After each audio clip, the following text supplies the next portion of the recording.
Ako si Mark Lambert Agas, husband of 10 years to Aiza Gonzalez. Noong bagong kasal kami, hindi ko inaasahan na marami pala kaming mga challenges na may encounter. So that's one thing na I think na admittedly hindi ako masyado na naging prepared. Ako si Aiza G. Agas, married to Mark for 10 years. Definitely, marriage is not all romance. Knowing na you are two different individuals, raised by different backgrounds. So, kailangan pala talaga emotionally ready ka before you enter into marriage.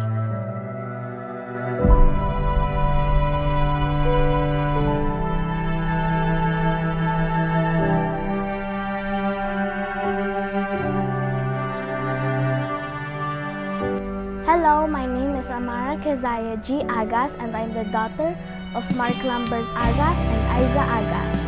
Thank you, Mom and Dad, for helping me throughout the years and my tough times. Thank you for helping me know about Jehovah and helping me prepare answers for the pulo. I love you, Mom and Dad. Happy 10 years anniversary. I am proud and blessed for having her as my wife. Sa kabila ng mga challenges na naranasan niya, sa bigat ng mga responsibilities na hinaharap niya lagi sa work, and as a mom, talagang nakita ko na porsigido siya na ma-overcome yung mga yon.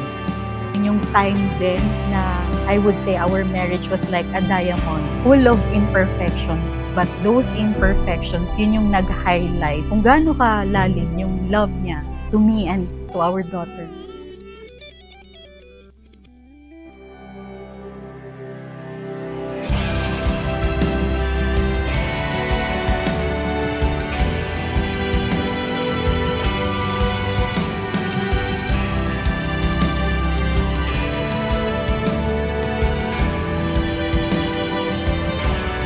Dear heart, isa ka sa mga proof na talagang mahal ako ng Diyos na Jehovah. I couldn't imagine waking up each day na hindi ikaw ang nakikita. Thank you for being my husband, my partner, my safe place, and my blessing. For the next 10 years, sanahan mas lumawak pa yung paglilingkod natin, kay Jehovah God, makita natin yung milestones pa ni Amara, and sana mas lumalim pa yung pag-ibig natin sa isa't isa.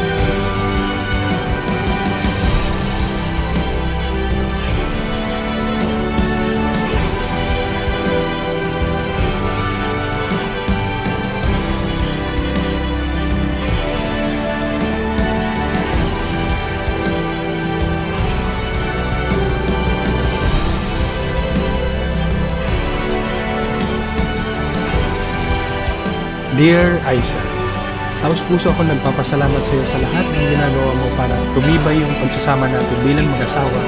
Talagang thankful ako sa Diyos na Jehovah kasi tinulungan niya akong mahanap ka, isang taong pinupunan yung lahat ng mga pagkukulang ko. Sa susunod na 10 taon, sana mas mapalalim pa natin yung kaugnayan natin kay Jehovah kasi dahil sa Kanya napanatili natin yung magandang kaugnayan natin sa isa't isa.